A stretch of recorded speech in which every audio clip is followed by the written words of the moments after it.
Dadrama ba ang toddler mo sa unang linggo ng klase niya? O baka naman ikaw yung tipong umuwi na lang dahil hindi mo matiis ang hagulgol ng anak? Alam niyo ba guys na ang batang may matinding separation anxiety ay lalaking may malalim na attachment sa magulang? Sign ba yan ng pagiging walang tiwala sa teacher? O senyales lang yan na napalaki mo siyang kampante sa piling mo at ikaw ang safe zone niya? Panoorin mo ng dulo itong video ito.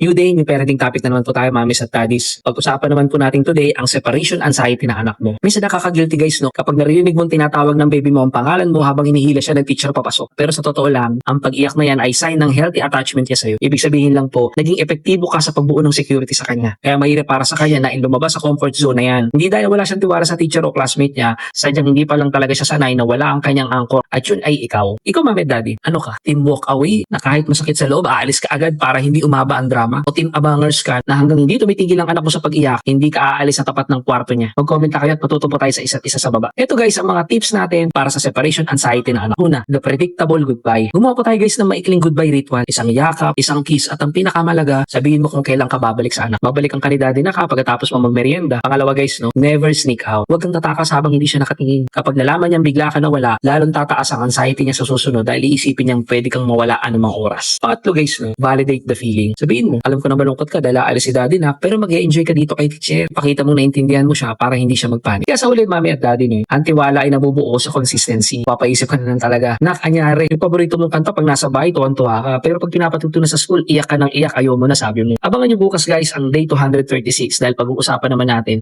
ang the lunchbox inspector.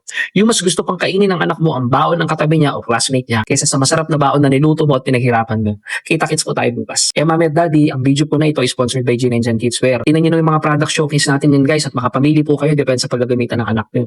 Para patuloy po tayo makagawa ng mga parenting contents na makatulong po sa inyo. Meron na po tayo guys, more or less 40k products all in all dito sa store ha. Mga pambatang damit na pang mall, pang kapitbahay, pang event, pang photoshoot, kahit na anong event pwede yan. Mga cotton linen ng tela kaya pwede pantulog, pang bahay po yan. Siguradong hindi kami mapapahiya sa inyo. 4.6 to 4.9 mami sa daddy sa ating overall store rating. Kaya siguradong hindi kami mapapahiya dahil sa sobrang dami na tatanggap natin mga positive product reviews sa mga 5-star rating from buyers. I-click mo na yan mami sa daddies.